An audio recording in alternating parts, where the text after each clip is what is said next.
Welcome to Eternal Dread, where fear never sleeps. Tell us where you're watching from, and what time it is, because terror has no limits. If you're brave enough, share and comment, but beware, something might be watching you too. Now, turn off the lights, and let the dread begin.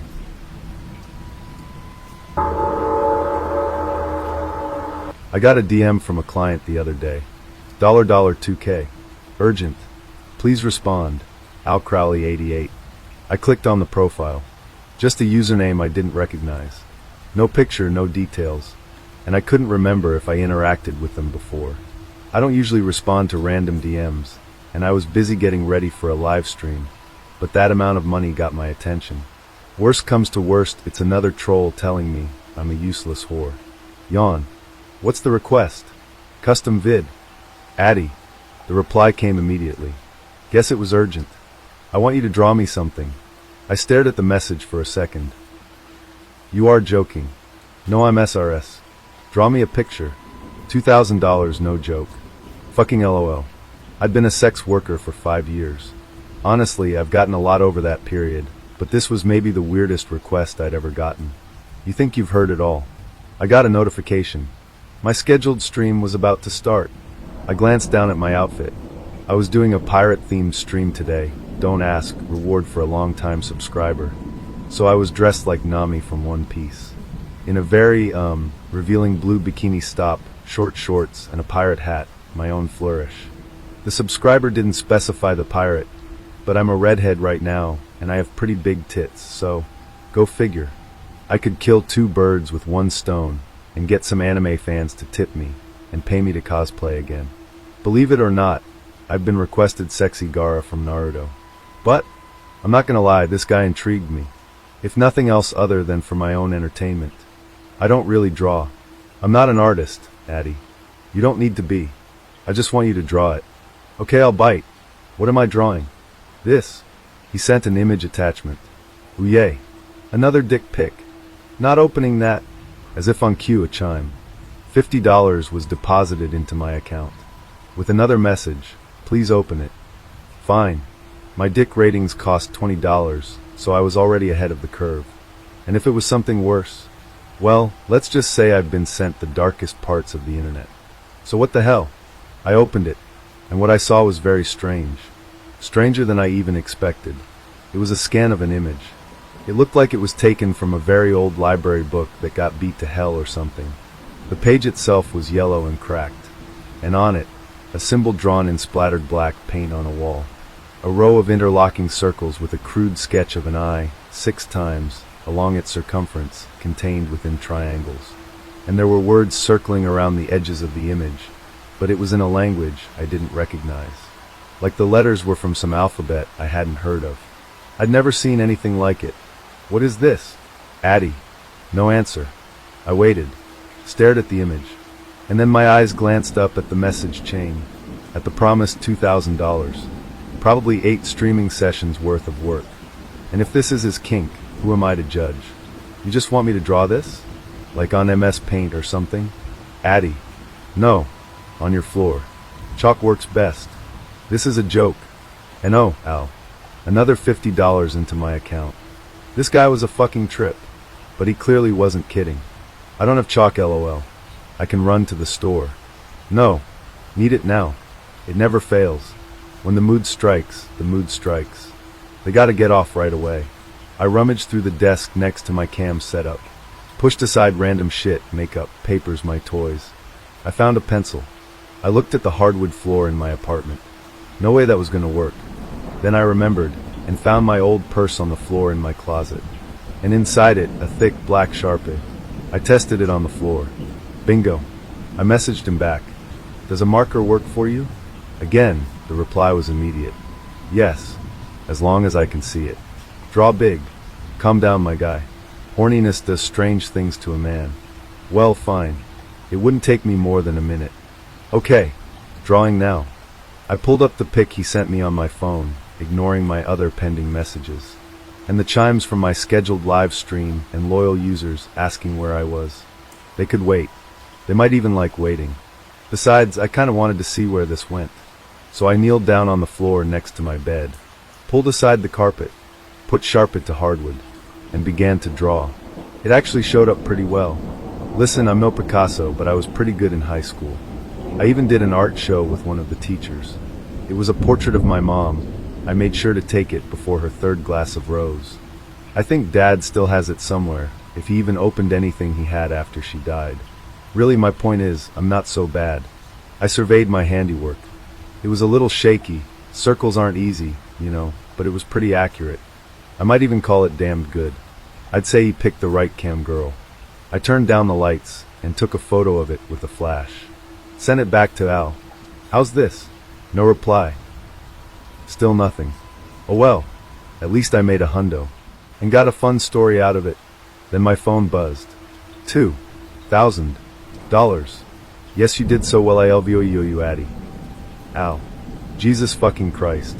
I spent maybe 2 minutes drawing this ridiculous circle, and I made more money than I did in the last month of camming. Also, as a side note, don't judge me. I have a few loyal clients, but I'm not in some top percentage or anything. I'm hot, I'll admit it, but I'm not trying to be the queen of OnlyFans. As shocked and happy as I was with that amount of money for that little work, I remembered to keep my cool and maintain my persona. I'm glad you like it, Al. Anything for you, winky face. I tried to stifle the vivid thought that this guy was jerking off to a circle I just drew in Sharpie on my shitty apartment floor. You are the best. Great. Easiest money of my life. Thinking we were done, I moved to start my live stream. But then he surprised me. Wanna make 5K tonight? Al. What? But I kept my cool. Always keep your cool with guys like this. You mean $3,000 more? No sray. I mean $5,000 more. Okay, fuck the live stream. This guy could pay my bills for life. Anything for you, Al. Okay, obviously I'm not gonna do anything for this rando. But the guy who gets off on drawings probably isn't gonna ask me to cut off my nipples all of the sudden. Yes. I just need you to say something and videotape it. I'm not gonna lie. This request was another curveball, and his frantic messaging style was a little weird. But I know how hard it is to type with one hand. Not to be crass. Also, fuck you. Don't be a prude. You're still reading this. What do you want me to say, Daddy? Okay, it was a shot in the dark, but a pretty substantial portion of my clients like it. And I kind of like it too. No reply. Crickets. Shit. Maybe I fucked up. A bridge too far. I cursed myself for not just playing it safe to get another $5,000. I could have had $8,000 tonight. But then, a message. I wrinkled my brow reading it, because it looked like complete nonsense. KLGna Isathe Plementa KLGnerbix Mgnaf. Al. I tried reading it about 30 times. I still couldn't wrap my head around it. Did you have a stroke? LOL. No. Addy, you are so funny. Just say those words. Video for me. This guy could not be fucking serious. I sat for a second. Chewed my fingernails. I started thinking about this. Really thinking about it. Something felt off. This was weird, right? Possibilities started running through my head. This guy doesn't know who I am, does he? Did he dox me? Was this Tyler playing some kind of sick joke? I didn't think he had the money for this, but there's always complaining after the fact to try to get a refund. And fuck, he could be spiteful. Here's Addison, my slutty ex. She'll do anything for $1. I made her say fucking nonsense and draw shit on her floor while she dressed like a slutty pirate. Anybody else want a turn? I looked down at myself, what I was wearing, and at the themed lingerie I had for later in the stream. And my mother's words rang through me. You can make as much money as you want. It doesn't matter if you don't respect yourself. I'd never seen anything like this, and I was buying into it hook, line, and sinker. I felt like an idiot, and I suddenly felt tears forming at the corners of my eyes. Thankfully, another message snapped me out of it. Please. I need it. Promise I'm not messing with you. Al. Almost like he heard my thoughts. And even better, with the message, another $500 sent. That's just for you. I'll still give $5,000 more. Okay. $8,000 for a single night? Fucking count me in, Tyler, and my mom be damned. I wiped my eyes, resolved myself to put on my big girl pants, and resumed this little game. Alright, I'll do it. Calm down, big boy. Winky face. Any tips for pronunciation? What language is it? No reply for a moment. Then not a message, but an audio clip. Alright. At this point, with how much he's spent, he's earned me taking a listen. I put on my headphones, and then opened it.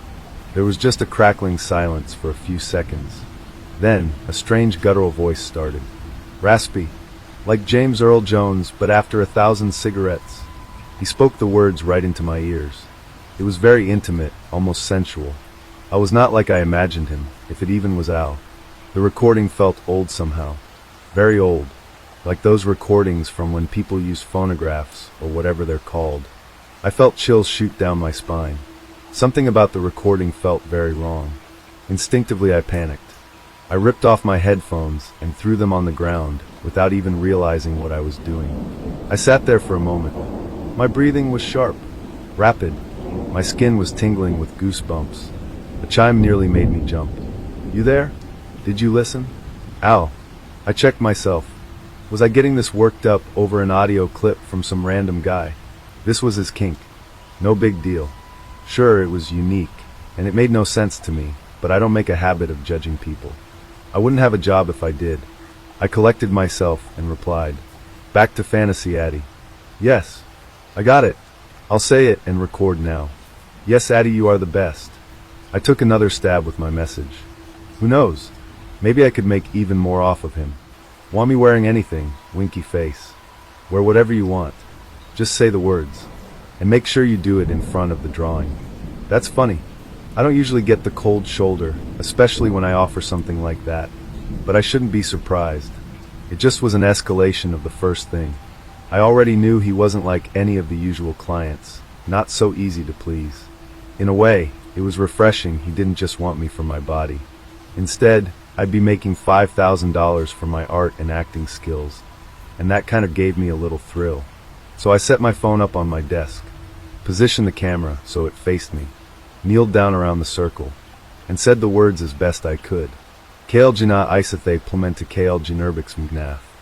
I said it slowly, still butchering the words. There was no way this guy was going to be happy. Hope it wasn't his first language or anything. If it was, he'd probably be offended. I stopped the video, preparing to try again. Then a chime from my laptop. I glanced at the message. Yes, yes. Keep saying. Again. Wait. I wasn't live streaming, and I hadn't sent him anything yet. How did he know I was doing it?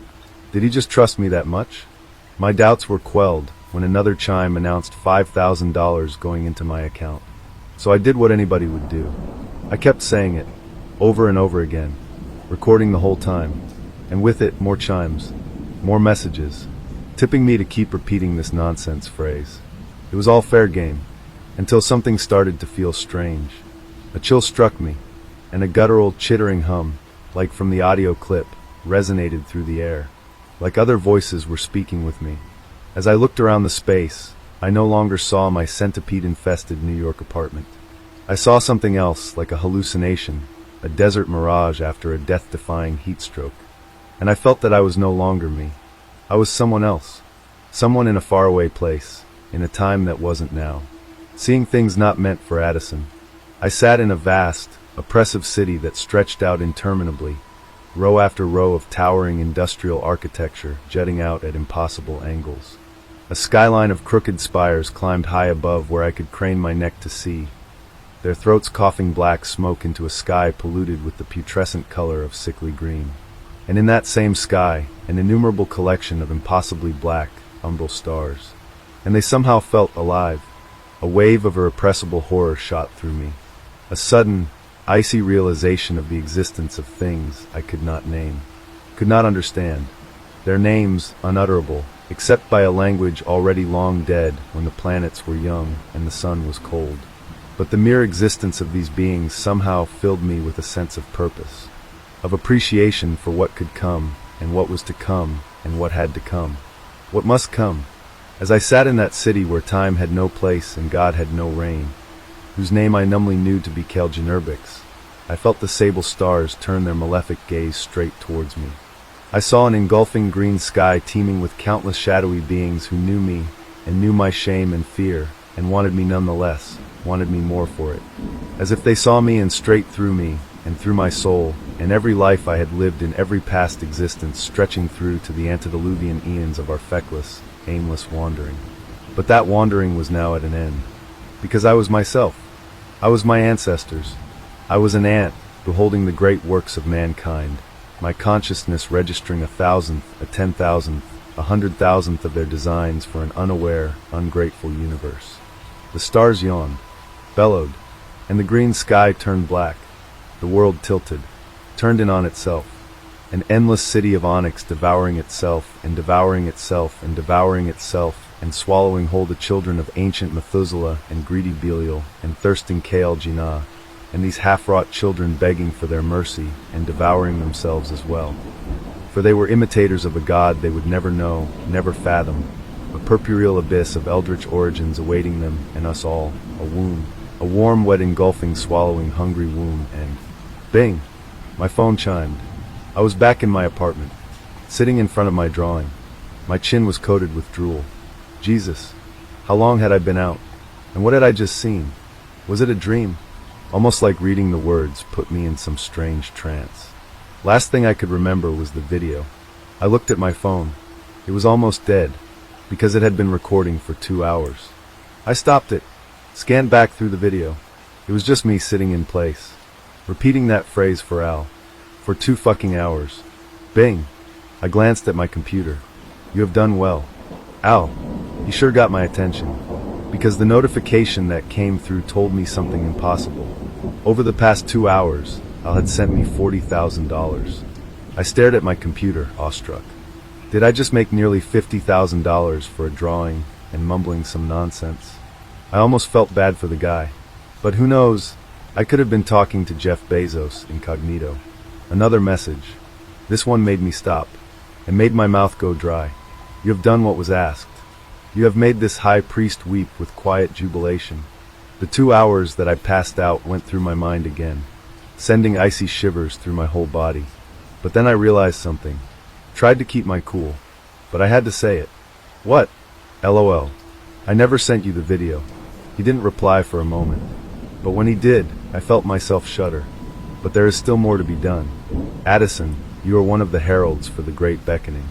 In this life and the next. What in the fuck is this guy talking about? He comes and is suddenly a completely different person. This was absolutely nuts. And more to be done. What else could he be asking of me? But something about what he said struck something in me. Like a dream I couldn't quite remember. A taste on the tip of my tongue. A city. Someone watching me from above me. Or something? I had no idea. What are you talking about? You're scaring me. There was a long silence. Al? What's going on? Again I tried. Al, talk to me. They'll call the cops. My breathing was ragged. Harsh. I was sweating. I felt terror gripping me. I was near to having a panic attack. And then another message. This time, it was a video attachment. With a trembling hand, I clicked it. There he was. Al. A kindly, seemingly harmless older man. Clean-shaven, a little heavy-set, wearing what looked like a dark bathrobe. He was in a dark space. I couldn't tell if it was a den or basement, but the walls almost looked like they were made of granite or stone or something. And I have to say, he scared me, because he didn't say a word. He just smiled, a grin that contained a happiness that I was almost jealous of in that moment. Pure, endless glee like a giddy child. He maintained that smile for a long time, not moving a muscle, and I couldn't look away. He finally spoke. His voice was trembling with excitation. After a lifetime of service, my rite is complete. I leave you now, hopeful that the world will soon be as it was dreamt of in their ancient slumber. After countless millennia, dreams which were merely dreams may beget reality. You must do this for others, Addison, as I have done for you. You must make them see the light. Draw the symbol. Invoke his name. One by one. One new acolyte for every moon that passes. Al leaned in close, his eyes suddenly glinting with a chilling malice. Do this, or you may experience tortures beyond your wildest imagination. Tortures that will last 1,000 lifetimes. Tortures beyond your wildest nightmares. But if you listen, if you obey, your rewards will be everlasting. Remember, this is only the beginning. He smiled again, and then his smile faded, and became something more akin to orgasmic euphoria. He lifted something into frame. a large, jagged knife. And never breaking his gaze, he did something shocking. He pulled the blade across his throat, slashing it open, as casually as if it was a friendly wave. Blood poured out in streams, spilling out all over him, soaking his robe. He shook with pleasure, in rapture as the warm flow of death overtook him. The expression was familiar. I'd seen it on my clients' faces countless times. Usually it was followed by the come down, the acknowledgement of their shame as the orgasm faded, and they prepared themselves to face boring, grim reality. But his face, it never lost that glow. I couldn't look away, couldn't shut off the video, as the man bled out, unblinking, until he slumped forward. The video continued for a few silent, agonizing moments. Then it cut out. I was shaking, tears streaked down my face, mascara stinging my eyes, and my blood was as cold as ice. I didn't understand what had happened. Was I responsible for this man's suicide? I thought it was a silly drawing, a funny phrase, a client with a kink that I hadn't seen yet. But in reality, I knew in my heart I had been drawn into something more horrifying than I could ever imagine. And his final words, they were a threat, a promise. If I didn't do what he said, they'd come for me. I don't know who and I don't know why, but they needed their word spread. Their gospel, once every moon, a new acolyte. All of that was a year ago. Since then, I pick one follower a month. Usually the most disrespectful or demanding, but sometimes just the most gullible. And I make them take part in the same little ritual I did. I've tried to avoid passing it on, sharing this strange curse, but when the moon reaches its fullest, and the cycle draws to a close, if I haven't found my victim yet, I begin to see things. Hear things. I tried it once, just to see if AL's threat was true. It was. It starts at the end of the first week, somewhere deep in the shadows. Little movements on the edges of them, like blurring the lines between our world, and there's little tricks on the brain. By the second week, I begin to hear voices in the night. Urgent, furtive whispers. They begin as panicked chittering, but as the third week comes to pass, they grow angrier, more threatening. By the fourth week, the shadows have eyes, and they watch me from the darkened corners and lonely spaces, willing me to do their bidding. Soon they grow mouths. Desperate, hungry mouths that lick their lips as they wait for me to fulfill my bargain. They creep closer and closer to my bed as I sleep, eager to take their opportunity if I don't. I can feel them. 1 month, I waited until the night of the full moon, just as it was about to wane. I walked to the window, pulled aside my curtains, lifted the shades. The sky was green. The stars were black, and they were smiling at me, their mouths full of row after row of jagged teeth. They promised me the endless torment Al had warned of. It had to be in my head. I closed my curtains, went inside, and messaged a loyal follower. Within the hour, I had passed it on. And just like that, everything went back to normal. No more creeping shadows. No more hushed whispers. When I opened my curtains, the moon gleamed back at me, and the stars kept their silent vigil as they always had, faintly visible over the city lights. So I never made that mistake again. In fact, I never even wait past the first week. Why am I telling you this? Other than for you to think of me as some insane girl who lost her mind after the stress of seeing a client do something so horrible, so traumatic. Because if you've been reading this far, I can tell that you care. And I can tell that you probably understand that I live in constant fear, in constant terror from the madness and horror I desperately try to stave off. I barely eat. I barely sleep. But the guilt is the worst part, knowing that I'm passing it on just the same. Passing on the same thing I made my bargain for. So I want to give you a warning and ask you to please listen. If you get a profile like mine reaching out to you, asking you to do something strange, offering you something you very much want, think twice. It might be someone like me, and then you'll see the shadows too. A few days ago, I wrote a fictional story, and I posted it onto Reddit on an alternative account. I can't tell you which subreddit it was exactly. For one thing, I don't want you to actively seek it out. However, if you are drawn to the world of horror and are in the habit of reading horror stories online, there is a chance you may come across it. There is the trend now of reposting things from Reddit, and I fear terribly that my story may have been cross-posted to elsewhere on the internet by now. So you need to heed my warning. I'll admit, I hesitated before I pressed the submit button. There was a twinge of fear in my stomach. But those were just nerves, I reasoned. I was afraid of negative feedback. I don't know where it ended up, that story of mine. I don't care about the popularity or the upvotes. Even in the unlikely event it ended up on the Reddit front page, I would go back and delete it if I could. Actually, the more popular it was, the more it ought to be deleted, really. Because that means more people have been exposed. I wish the damned idea had never come into my mind. So, I need to warn you. You're in danger, just by seeking out tales of horror to read. Sometimes, you get more than you bargained for. I apologize for the length, but you need to know everything. Something that I'll always regret is that I didn't listen to my inner voice before submitting that story. If I have one piece of advice I can give you before this unnamed creature takes me, it would be this: never ignore your instinct. It wants the best for you. Instinct. It's something that is inherent in all living creatures. It is something that is not learned, something that cannot be taught. Animals have clear instincts, and they always follow them. A squirrel doesn't need to be taught how to dig to hide away food. This behavior comes naturally, even when it has been born and raised in captivity. It inherently knows that it needs to protect its food from competitors and store away for when food is scarce. An innate protective behavior. Survival. A duckling will instinctively follow its mother duck everywhere. This is not something it has learned.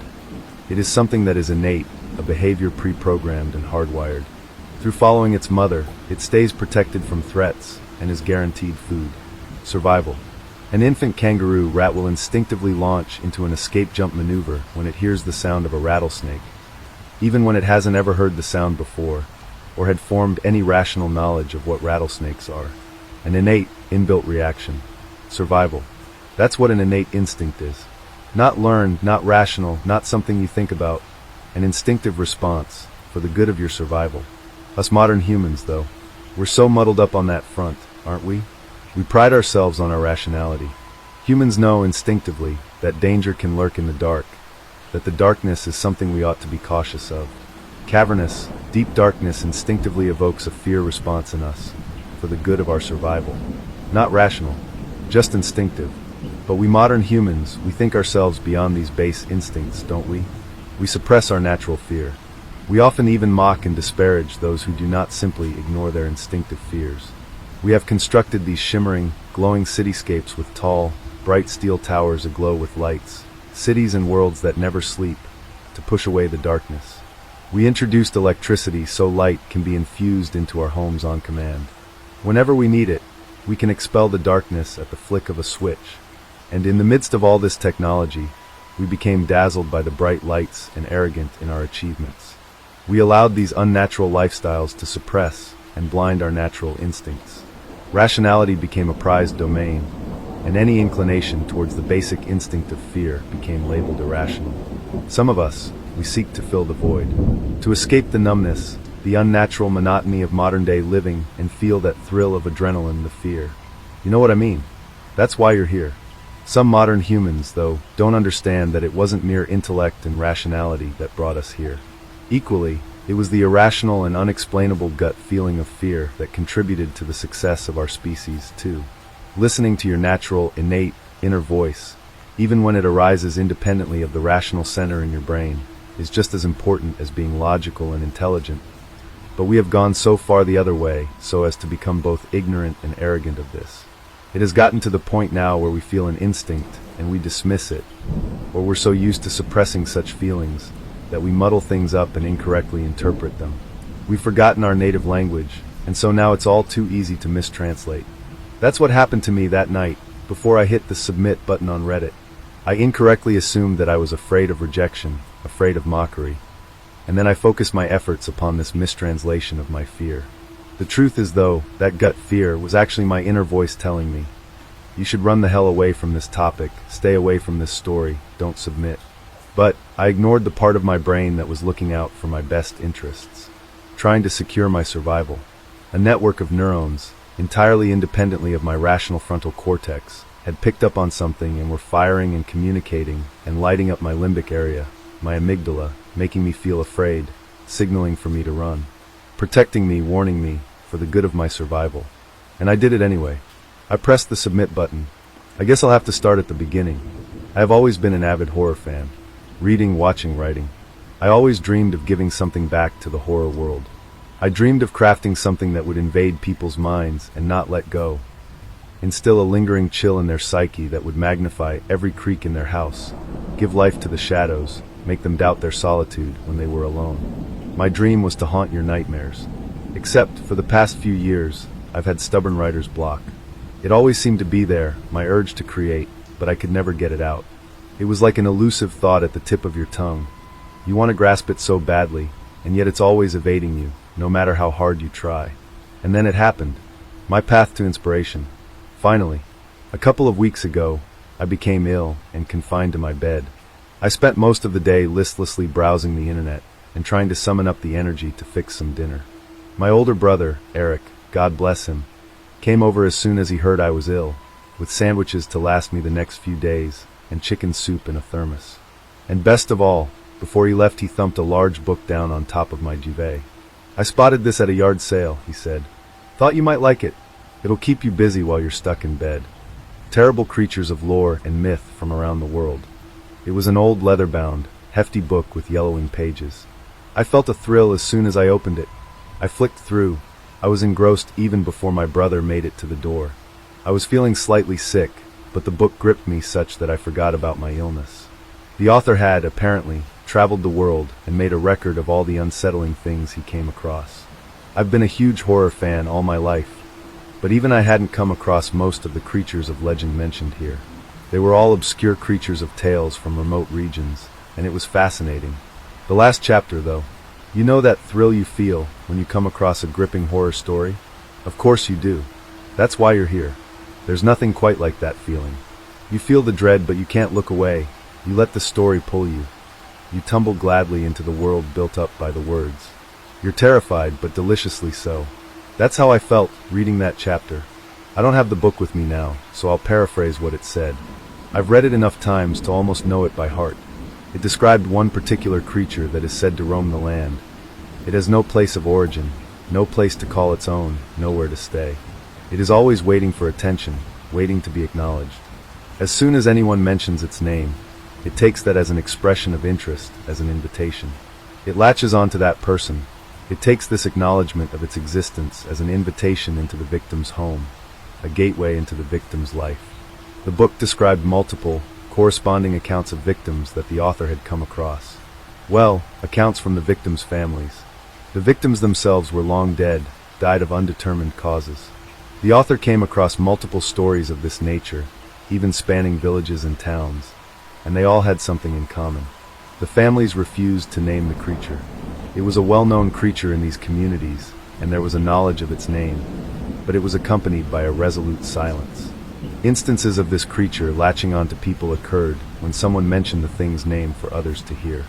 When others can hear its name, this means it can also hear its name, and it takes this to mean that it is being called.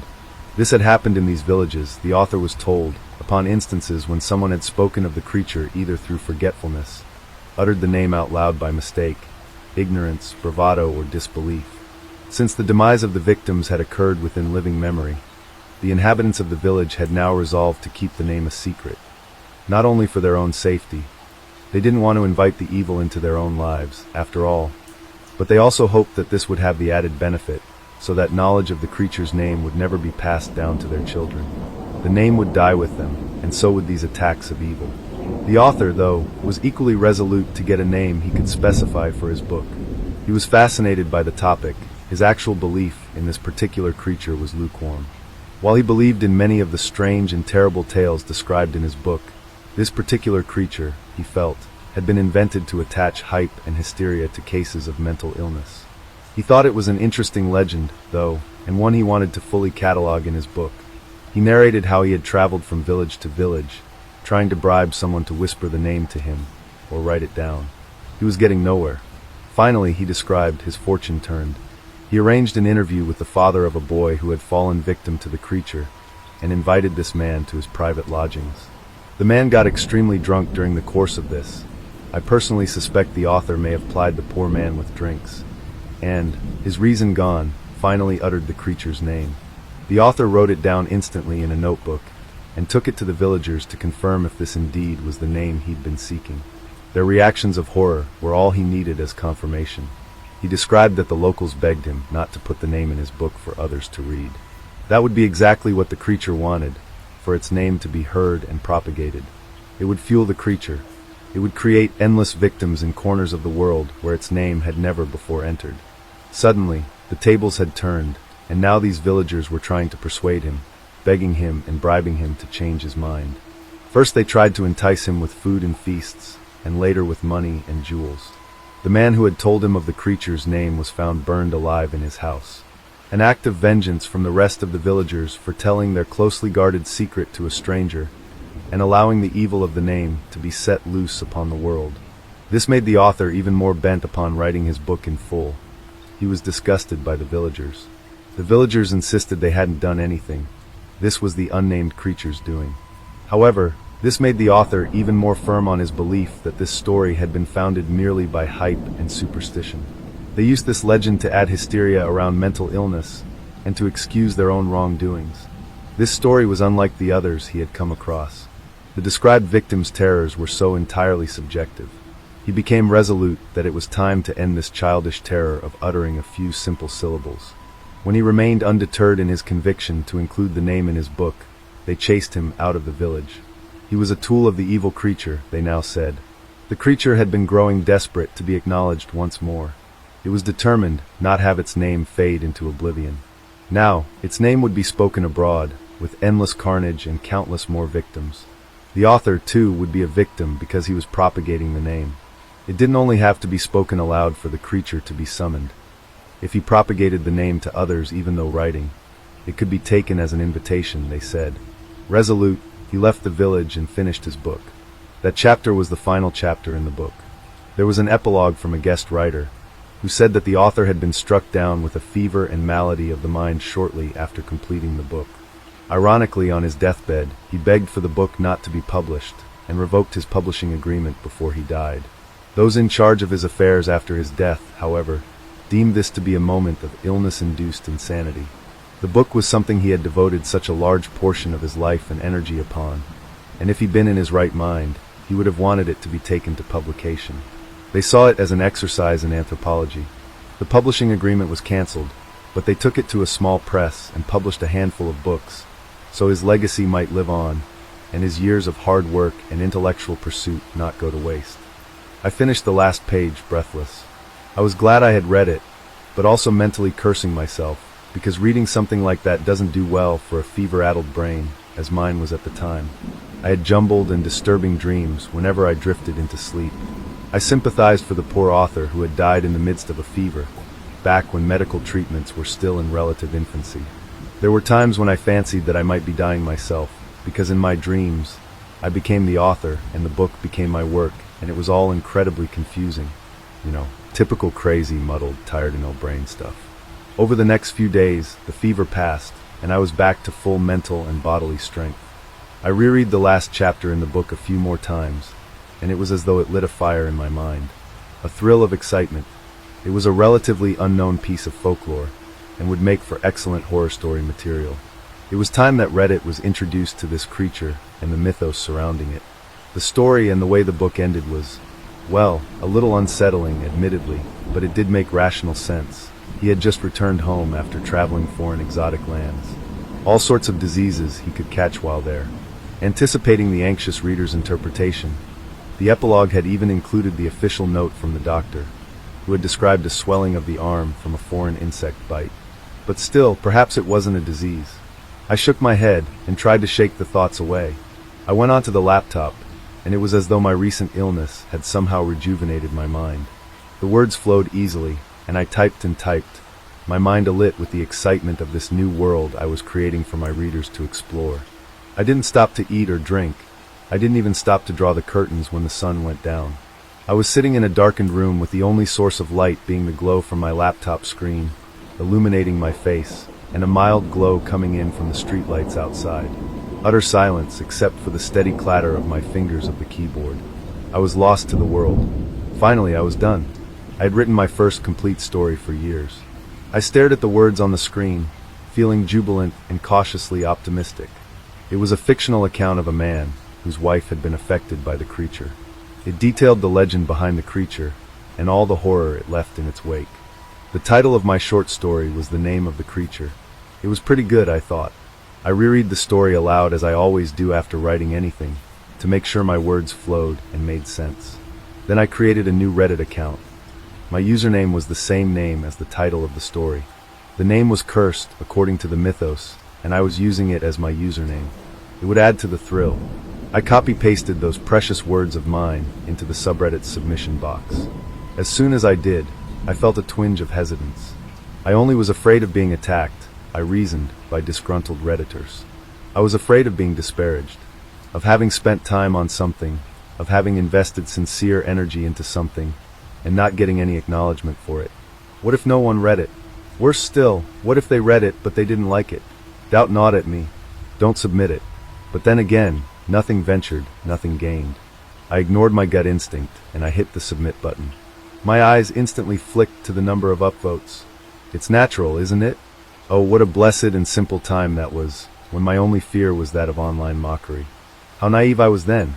After staring at my submission and monitoring how it had been received, I finally decided that I had been sitting in the same place for too long, and that perhaps it was time to draw the curtains. What provoked me into finally moving was the sound of meowing and barking coming from next door. Cat and dog fight. The sound was irritating, and I wanted to close the window as well as curtain to mute it. I got up from my desk and walked to the window, blinking.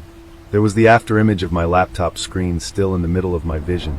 A glowing rectangle burned into my retina, after having stared at it in the dark for so long. I blinked a few times and waited for it to fade. The street outside was deserted. It seemed like a contradiction, because it was so empty, and yet so noisy. There was more than one dog barking. More had joined in now. And more cats, too. Meowing, barking, howling, and morosely wailing.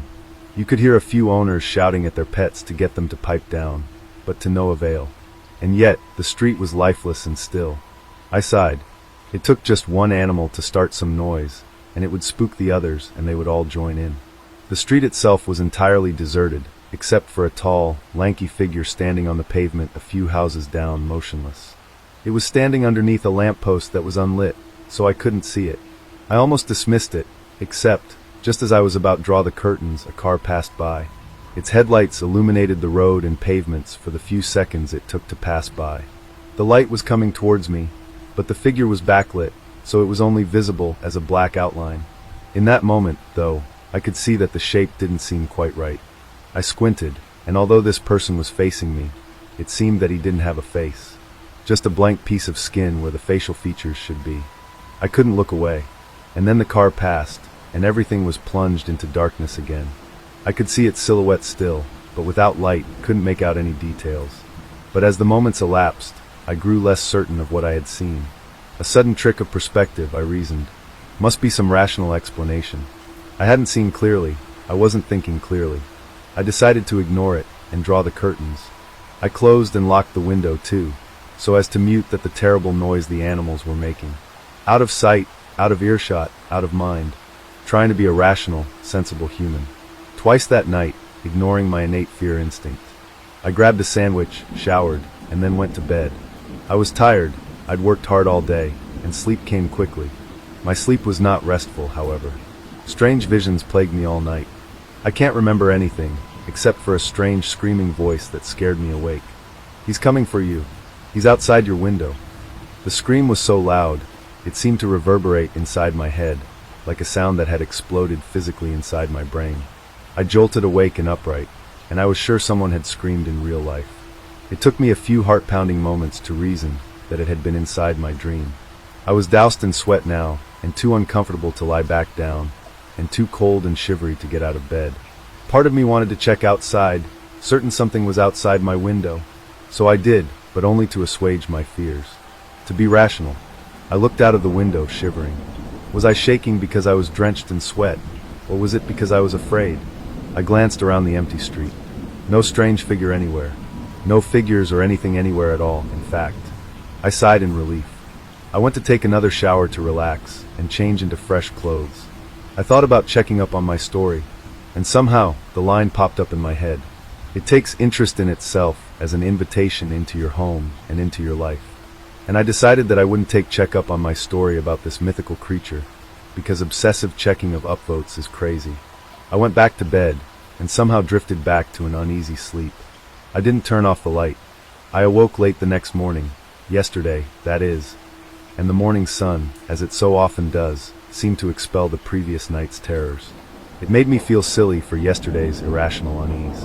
I went into the kitchen to make a quick breakfast, only to realize that most of the cupboards were bare, as I'd spent the past few days quarantining my bed. I made a list of groceries I'd need and got in my car.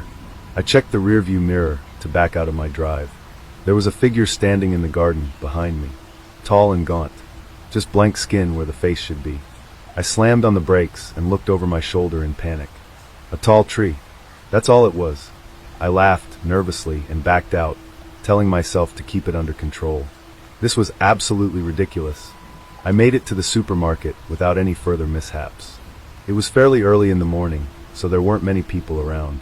A handful of mothers, housewives probably, accompanied by their small children. This would have been fine, usually, especially as the lack of significant crowds meant I could complete my shopping relatively quickly. But even though there were only a small number of children there, children are often noisy and whiny, and my head was aching and feeling leaden by now. Probably because I'd gotten so little sleep the night before, I figured. Crying, screeching, annoying babies and toddlers at every turn. I'd grabbed all the things I needed to, and got in line at the checkout. A screaming, bawling fat baby was sitting in the trolley seat ahead of me. "Shoo," said the mother, rocking the trolley back and forth. I clutched my head. It was too much. I felt like my head was going to explode. It was just so abrasive. I bit my lip and just tried to wait it out. To make matters worse, another mother got into the queue next to ours, with a small toddler in tow. He too was screaming. Brilliant. Just my luck to have all the annoying children in the locale converge in the store this morning. Perhaps my fever wasn't all gone, because my head was pounding. Tension headache, though probably. I tried my best to hide my irritation as the red-faced, screaming child adjacent to me stared as he bawled. Just wait it out. Just a few minutes to go. I wanted to stick my tongue out at the child and tell him it was rude to stare, but unfortunately his mother was right there. I tried to avert my gaze, but he kept staring. Chubby baby in front was staring at me too, as he cried. I crossed my arms and looked again at the toddler adjacent to us. "Mommy," he said, his voice whiny and loud enough to hear. "Mommy, scary man." And he pointed right at me. Charming. His mother snatched his arm and pushed it down, too-tang, and shooting me an embarrassed look when she saw that I'd noticed. "Charlie, don't be so rude," she said. I turned my head, and the baby in front of me lifted up his little arm and pointed, crying. All of the children had been crying today as I passed. All of them had been staring at me or behind me. Everything seemed to freeze as it clicked in place. Slowly, I turned my head. The tall, gaunt, faceless figure standing behind me. I blinked, and it was gone. But the children were still staring. They were still terrified. I just stood there, rooted to the spot. My heart was pounding, beating in my chest so hard that it was making breathing difficult. But it seemed the only part of my body capable of movement. Everything else was frozen. "Sir?" I snapped out of my thoughts. The baby and his mother in front had gone. The checkout girl was staring at me expectantly. "Sorry," I said. Numbly, automatically, I paid up for my shopping and headed for home. What else can you do in a situation like that? I got home. It was just my imagination. The infants were crying because I was just looking particularly horrendous that day. I was hollow-eyed and I'd gotten little sleep, and it was my first time out of the house after a particularly bad case of the flu. It was me they were starting at. My overactive mind was imposing my own recent obsession onto the situation, and for a moment my mind had made me see the figure from last night. Just for a second, a trick of the tired mind, and it was gone. I felt much calmer as I sorted my groceries into the cabinets. I'd written a stupid story and started believing it too much, getting too engrossed in it. I smiled. Well, time to see if others were as enchanted by the lore. I fixed myself a coffee and went back to my bedroom, switching on the laptop at my desk. I couldn't log into that account for some reason, so I just tried to find the story. I couldn't find it anywhere. The disappointment was like a punch in the gut. Enduring all this, and for nothing? The mods of the subreddit must have deleted it. I made a throwaway, sent a quick, polite, but tersely worded message asking why the story had been taken down, and why I couldn't log in. Had my account been banned altogether? The inbox envelope turned red surprisingly quickly. "Hi there, thanks for your message. That submission hasn't been removed. Perhaps there was an error with your page loading?" I checked. It's definitely still there. We haven't taken it down. How odd. Perhaps it was just an error. I went to the search bar and started typing the story's title, named after the creature. I was about to press enter to search. There was a juddering banging. Thud, thud, thud, thud, on the door to my bedroom. It was so loud, I let out a shriek. The banging was so forceful, it seemed to have shaken everything in the room, like a localized earthquake. My laptop monitor had gone black. I looked at my desk and realized that my coffee mug had jolted and fallen sideways with the impact, spilling my coffee. I made no move to correct it. The liquid had seeped and gone into my laptop. I just sat there and stared. I turned and looked at the door, praying it wouldn't open. Thud, thud, thud, thud, thud. I screamed again and clutched my head in my hands. Go away! I screamed. Go away! Get out of my house! Silence. And then a terrible screeching. You invited me. I heard you say my name. You called me here. Stop it! I don't know how I had the nerve, the bravery, the presence of mind to answer that thing, to talk back, but somehow the words came out, fueled by fear and bewilderment and adrenaline. Silence again. Then the terrible, terrible laughter. God, I can't even describe it. A screeching, high-pitched, manic laughter. Evil. Pure evil compacted into that sound. I thought I would go crazy if I listened to it too long. Like it was burrowing into my mind and hijacking my thoughts, making them revolt. My mind, not under my command, but just spinning out of control, my thoughts rebelling without sense. Utterly terrifying, nauseating. I blacked out, and then I was in my bed. I was so confused and inclined to believe that the whole previous few hours had been a dream, a nightmare. I sat up in bed, and there was someone sitting on my chair beside my desk.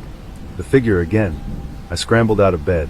Get out of my house, get out of my house. Whoa, whoa. The figure leapt to its feet, and I saw then that this time it was only my brother, Eric. We both stared at each other for a moment, and then my brother started laughing out of relief. Normally, both of us would have laughed together. You know, that moment of shared ease after tension when you laugh with another person. I couldn't laugh though. When Eric noticed that he was just laughing on his own, it made his own laughter dry up quickly. He trailed off and cleared his throat, looking awkward. I feel so bad now, thinking about that expression. I should have laughed with him, just to make him feel more at ease. I wasn't thinking at the time. Sorry to frighten you, bud, he said finally. I tried calling you earlier, but didn't get any answer for hours. Figured something might be wrong, so I came over to check. I was right. You knocked yourself out cold there. I got a doctor to make a house call. You have mild concussion. Right, I said. Right, thanks for checking up on me. What happened? I'm being haunted by a malicious entity because I uttered and propagated its name to thousands all over the world through the power of the internet. And this creature took it as an invitation to infect my life and leech out my energy, and I'm utterly terrified, and I don't know what to do. I must have tired myself out, I said. Fainted. You knocked over your coffee cup, he said, pointing at my desk. Wrecked your laptop. I nodded. Eric looked puzzled at my lack of remorse or surprise. Are you sure you're okay? He said. I'm fine, I replied, trying to summon a smile. Just, feeling out of sorts. I'll be fine though. I have the desktop computer I can use downstairs, just need to wire it up again.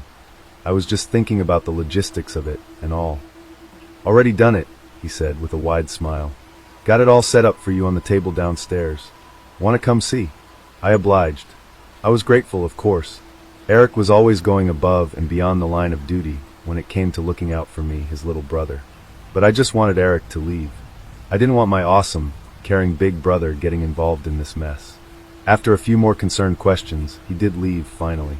Look after yourself. Eat a good dinner tonight, okay? I nodded. I was used to following directions from Eric. It gave me sense of comfort. He was older than me by 7 years, and when our parents had died when I was 10, he had become big brother as well as mom and dad to me. Sometimes he forgot I was a grown man and still wanted to fuss over me. Sometimes I still let him. He had left. I realized that I would be the polite thing to do to wave goodbye, to reassure him that I was okay. I went to the window and peered out. Eric was backing out from the driveway. I waved at him and smiled. He waved back, and behind him sat a tall, faceless figure, waving its long, claw-like hand at me. By the time I managed to get my body working again, I ran out of my front door to stop Eric, to warn him that he was somehow in danger, but he'd already eased out of the driveway and disappeared down the road. I tried calling his cell phone. No answer. He never did answer when he drove. I wrung my hands in desperation. There was no one else I could call. He lived alone. I could go after him, though. I got into my car, and it wouldn't start. I slammed my hands on the wheel in frustration. I went inside and just started calling his mobile, and then calling his home, every 5 minutes. So he would pick up when he reached his destination. So I could speak to him. So I could warn him. Finally, there was an answer on his phone. Eric? Eric, listen to me, you're in danger. I was interrupted by loud static and a screeching, screaming sound that made me feel physically terrified and nauseous. I'm never going to leave, you invited me. And the phone went dead. I put my shoes on, got out of the house, and I just started running. I ran the hour it takes to get to Eric's house in 40 minutes. His car was on the driveway. The lights were on. He was home. I banged on the door. No reply. I tried phoning him again. No signal. I yelled his name, pacing up and down in front of his house. Perhaps he was in the bathroom? I knocked and screamed and yelled, with no reply from him. I could think of nothing to do except just pacing up and down aimlessly, worry chewing my nerves and fraying my thoughts, leaving me incoherent. Then the door opened. Oh, Eric, thank. I went to the door, but the doorway was empty. Eric? I called inside. No reply. Perhaps he was injured inside. I had no idea how the door had opened, and yes, it was freaking me out, but I swallowed my fear because I had to help Eric. His car was in front of his house, so he must be inside. I went into the living room. The light was on, but he wasn't there. Not in the kitchen either. I was calling his name, repeatedly, but getting no reply. My voice was getting hoarse. I checked each of the bedrooms. Nothing. I tried the bathroom, and there he was. My heart leapt with joy for just a split second, until my happiness turned into heartbreaking disappointment and then utter terror and revulsion. It was standing there in front of me, the tall figure without a face. It started to bend. It bent at the waist. As the crown of its head bent parallel to the floor, I saw then that it wasn't faceless. Its face was on the very top of its head, on the crown of its head, large round black eyes, no nostrils, a huge mouth filled with rotting teeth. Grinning at me, it was on all fours, staring up at me with its terrible face on top of its head that was now towards me. This was too much. I broke out of my paralysis, ready to run. I took a breath and took a step, and it lunged towards me. It had a long, claw-like arm.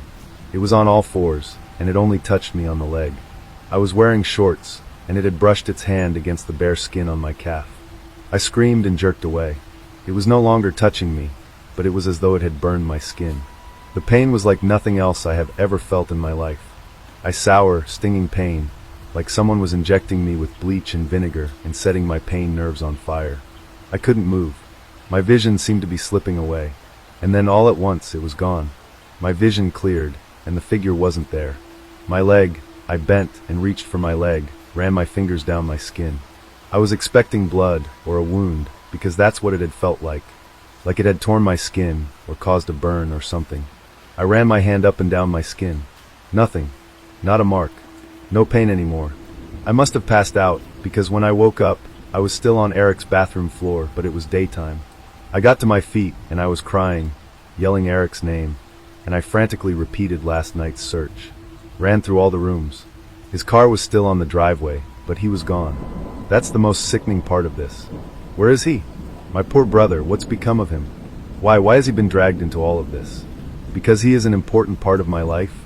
I feel absolutely wretched. What have I brought upon him? In desperation, I sat down on his sofa, and I called everyone I could think of, in the vain hope that he may have left his car home and traveled afoot somewhere. Except, I knew the hopeless truth. That thing, that creature had done something to him. And it was all my fault. I tried to get up to do something. I almost collapsed back onto the seat. My leg, it felt so weak. I looked at it. It had turned ashen gray. The skin looked thin where the creature had touched me. It brought it all home. This creature is real. Its effects are real. And then I realized what a terrible thing I have done, putting the thing's name on Reddit. I had spread its evil name, the doorway to its invitation, its summoning to insert itself and its evil into other people's lives. I needed to delete it, the story and its name, before it could spread any further. If I couldn't save my brother, perhaps I could save others. My leg was like a dead weight now, and I had to limp, dragging it to Eric's computer. On Reddit, I couldn't see the post anywhere. I couldn't even log into my old account. It's there, but I can't access it. And now I see it's not a glitch, it's by its evil design, so that its name would be left there for everyone to read. So I can't delete my account or the story.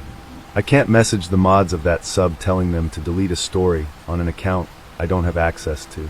And besides, would they believe me when I tell them why? In the time it has taken for me to type all this, my leg has turned sickly gray, and when I press it, it's like nothing is there underneath the skin. My lower leg seems to have turned hollow. It feels, I can't describe it, like it has rotted away from the inside. Now it's spreading to my thigh. I don't think there is anything can do for myself, but there's only one thing that I can do to minimize the damage. I need to warn you all, but I can't tell you what the submission was, because that would involve typing the name out again. It would involve you reading the name. I'm stuck. Just having the name out there puts you in danger. But what can I do? Please be careful what you get into. Be careful what you read, because sometimes the things you read online are real, even when you think they're not.